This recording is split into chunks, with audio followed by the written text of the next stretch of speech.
Hello, everybody, and thank you for tuning in today to the Liberty Report. This is the day we do Mythbusters, and our co-host is Chris Rossini, and he is also the editor of the Ron Paul Liberty Report.com. Chris, welcome to the program.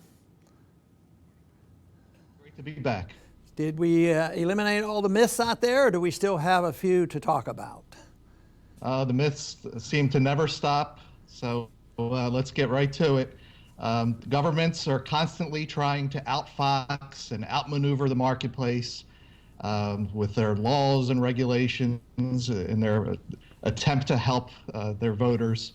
But the marketplace maintains its perfect, unblemished record. The market always trumps the state, no matter what. So let's start with Walmart. News came out that they're closing 269 stores worldwide. And Walmart, as we all know, hires and employs a lot of low-wage workers. Now, Dr. Paul, do you think that government's increasing of the minimum wage had anything to do with this decision of Walmart in closing its stores? Well, obviously I do, and this argument's going on for a long time, and the opposition have on numerous occasions refuted this. It has nothing to do with it, and they'll come up and probably try to show statistics that's not related. But I think it's very evident that minimum wage laws aren't helpful. But you know, we can argue the economics of it, and I think the economics are on our side of this issue. But I like to get people to think about it as a moral issue. Because what this is a price control, and wage and price controls are bad. They're controlling wages to go up. Of course, that principle, if it's used, it also justifies the government for freezing wages, which they did in my lifetime in the early 70s, and it was a total disaster. It's just the power that it gives. But even now, it's a regulation that hurts some people who really need some help. Take, for instance, if you have an individual who is a marginal worker, and the parents and that individual recognize that, just give me a job. I don't want the $15. I'm very happy to take a job at $5, and I'll do my very best, and this will make everybody happy. But no, this makes a prohibition. You put a minimum wage on, the company gets into trouble, so you exclude them because they won't be capable in any way of producing $15 worth of work and productivity. But there's always this dream that people aren't getting paid enough, and if you just boost their wages, things will be all right. And I might argue this is the case. There are some people who aren't making enough, but what you have to do is make the conditions where productivity goes up and that the person is able to produce more, and then the wages can go up. In a truly free market society, there's a high demand for labor, and there's a high demand that will eventually cause competition, so you have to raise wages in order to compete for labor. But we don't have a free market, and the mess that we have created today is something else. But Walmart is closing stores. They raised the minimum wage $15 up to $15, plan to go up to $15. But it was very interesting what the reaction was. This was for the very low income new workers. But the people who had entered the market earlier on said, that's not fair. We don't think you should give them such high salaries and wages because they can compete with us, and they making almost as much as we did. We had to work our way up here, and they resented it. So I think what happened there was Walmart decided, well, we got to take care of them. We'll raise wages on 500,000 people. But thousands of people have lost their jobs, and these stores are being closed. There's less cheap goods and services available to the smaller towns. And you say, well, maybe they made a mistake. They did make a mistake in many ways, and it was encouraged by the Federal Reserve. They opened these nearly 300 stores, and when they got into a little pinch because the government was forced to push up wages faster than they should have, and then they get into a financial crisis, then they have too many stores. But they might not have built these stores or indebted themselves because interest rates, they say, oh, the interest rates are zero, we can take a chance and we'll go out and do it. But as soon as the market turns against them, all of a sudden you have this malinvestment out there that they have to deal with. So I definitely believe that this is a major factor, but not the entire factor. But I'd like to get people to think that this is a moral issue of people having voluntary contracts, and lo and behold, it produces a better environment, it produces more productivity, it produces a higher rate of employment, it produces a bigger middle class, and as a consequence, we see the shrinking of this. I think there was another episode that happened recently when Seattle raised the minimum wage, I think up to $15, but the rest of the state didn't do it. But if you look at the statistics, the states, in the restaurant business around the state, they increased a lot of employment. But in Seattle, where the wages were forced up, the employment went down. There was no increase, there was actually decrease. But I don't know how the Keynesian interventionists can explain this away and be satisfied that, that they're not doing more harm than good. They're motivated with good intention, but unfortunately they have been influenced by bad economics that they have been indoctrinated with for so many decades. Yes, it's horrible economics to believe that government will ever beat supply and demand. Supply and demand will always exist no matter what government does, or no matter what central banks do. And that's our next subject. With supply and demand and central banks, we have a report out of Zero Hedge that says that 36 Boeing 747s are hauling worthless banknotes into Venezuela, which means hyperinflation once again has hit, this time in Venezuela.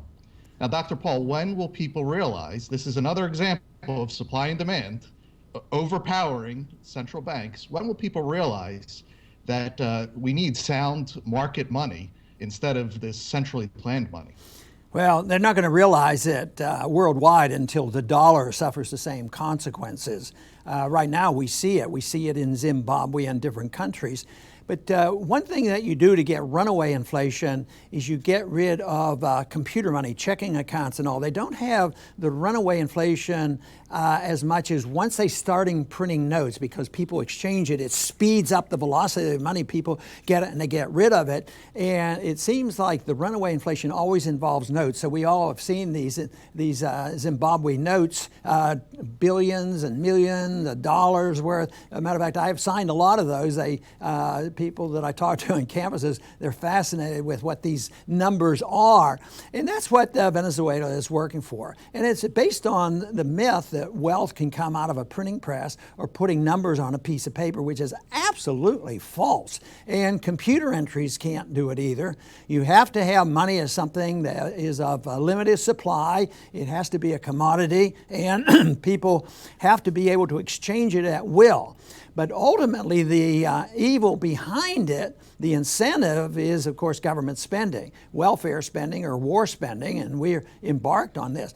The real fallacy here is that a lot of people still think we're immune from it, because Paul Krugman, as you've noticed in the past, sort of makes fun of us, and me in particular, that, well, Ron Paul predicted there'd be a lot of inflation, which there is a lot of inflation, because that means the money supplies increased and there's a lot of malinvestment. And some prices go up faster than other prices, like bond prices go up. At the same time, maybe bread prices don't go up. But we're having a lot more inflation than they're willing to admit to. But the one reason why we haven't gotten to the Zimbabwe condition is because we issue the worldwide currency, the reserve currency of the world. So it still has a tinge of relationship to hard money. That was the gold standard because that's how it originated. But as long as there's a demand to buy our treasury bills and actually buy dollars, because there's not many other places to go, they're going to get by. Right now, we just went through a period of time when there was, in the last couple of years, the dollar has soared like 30% against the other currencies. But the markets are deciding right now, in the last couple of days, the dollar's gone down. And that means there will be more inflation. But the big thing is we've seen and read about South American countries and Zimbabwe and Germany in the 20s, but nobody ever says, oh yeah, tomorrow that's going to happen here. But we're living under conditions that never existed before with a worldwide fiat currency, which is the base of all the other currency. That is the reserve. That is the reason that if this gets out of control, it's going to be worse than anything ever before. It's going to be worse than Zimbabwe when you think that it's worldwide. And I think that's what we're moving into. And we've had no significant economic growth for the past 15 years.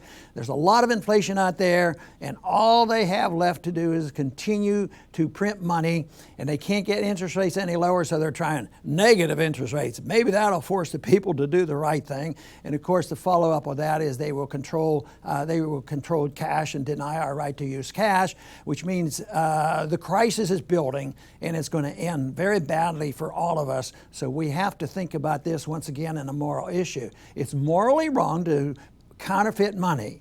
You and I can't do it.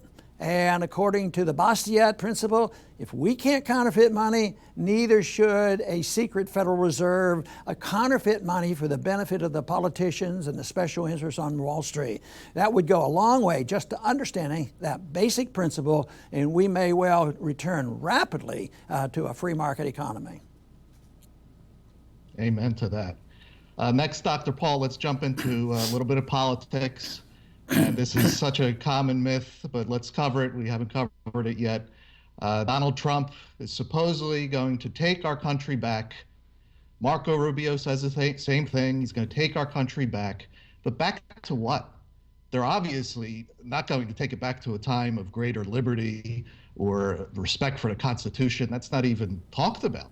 So, Dr. Paul, what do you think about this myth that gets recycled every 4 years by members of both parties? Depends on who's in power. What do you think about this myth? Well, the myth is that they don't ask to what and what do they believe in and what principle are they going back to. There are a couple good principles in history. There's good principles about not lying, cheating, stealing, and killing. That would be a good thing to take our country back to. Take us back to, a more concise understanding of the Constitution. The part of the Constitution that wants to restrain government, not to restrain the people. Yet that has been absent. But I don't think many people have that on mind. But going back, if you want to think about who's going back the most, is somebody who calls himself a socialist. Socialism has been around for a long time, and I use as one example the Plymouth Colony. They tried socialism at the Plymouth Colony. It was a disaster. The people died until they adapted to property rights and incentives and property ownership and rewards for working hard. And that more or less led into the American tradition of free markets and property rights. So I don't know what they're talking about, but I think they're talking more about the politics of it. Take the country back. Take it back from the people they don't like. And that is just a competition of power, because when the Republicans or the Democrats argue and fight, they're arguing not about, the issue of constitutionality, free markets, and sound money. They're arguing about whose friends are going to get bailed out first. So the Democrats have their friends, and Hillary has her friends, and the Republicans have theirs. Sometimes they overlap. Sometimes you get a Hillary that's making good money, from Goldman Sachs, and then you have a Ted Cruz who's making good money from Goldman Sachs. So there's a lot of overlapping there. But I think it's a personal thing. I think the argument and the fighting is very real because they're very selfish with the power. They want to control his power, so they personally want to take things back. I don't believe for a minute that Donald Trump is interested in civil liberties and taking a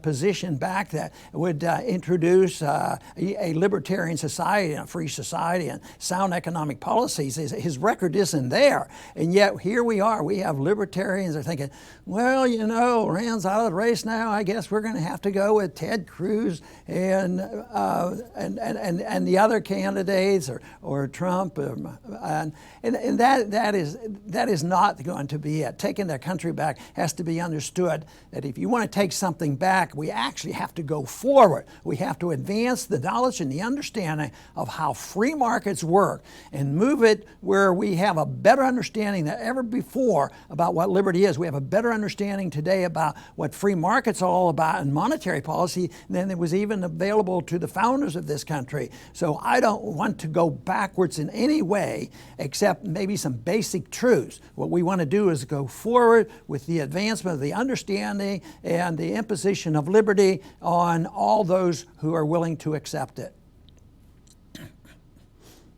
Right.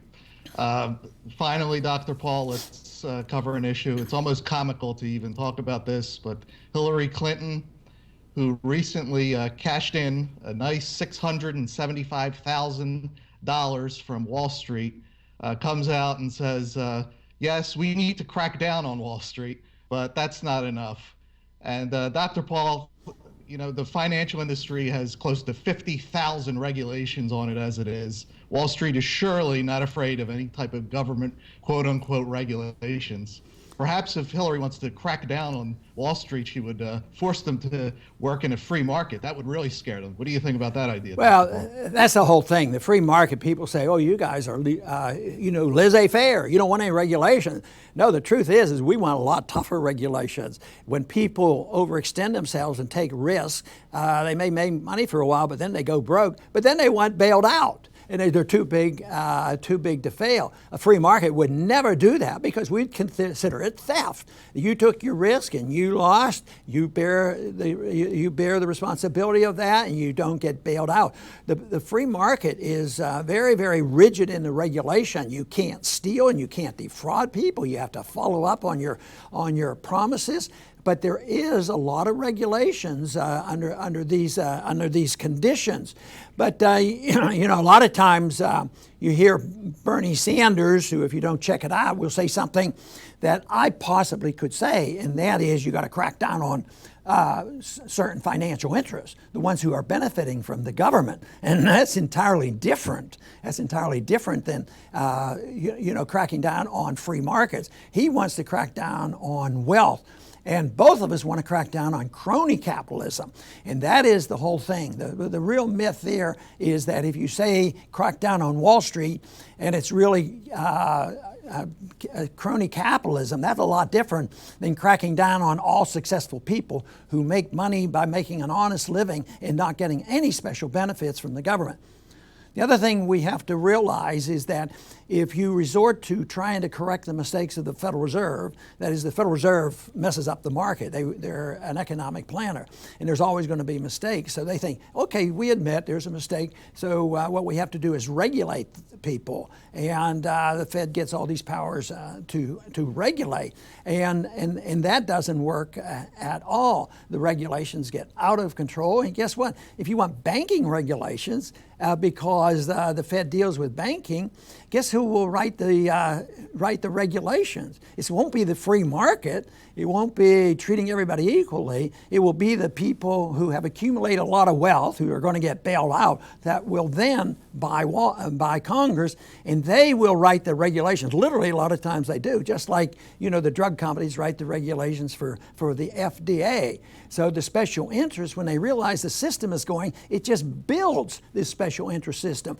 That is what I think the people like Bernie Sanders and conservative regulators, they come up with all kinds of schemes because they won't go to the seat of the problem, and that is the problems come because government's too big.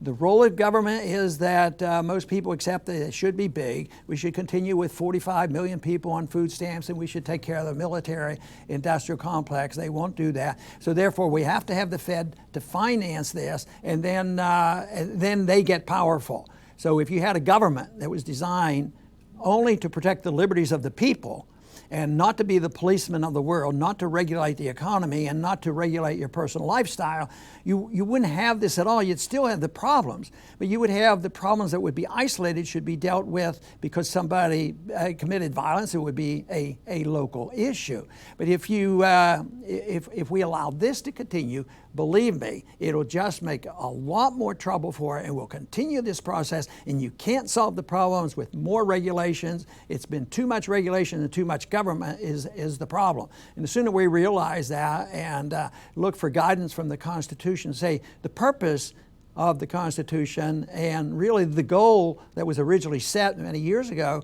was to protect the individual liberties of people, not to make everybody safe and secure and provide the safety nets for the poor, which end up being a safety net only for the rich. I want to thank everybody for tuning in today, and I want to thank you, Chris, for joining us today on Mythbusters. Always a pleasure, Dr. Paul. Thank you. Very good. And to the audience, I thank you for tuning in, and please come back soon to the Liberty Report.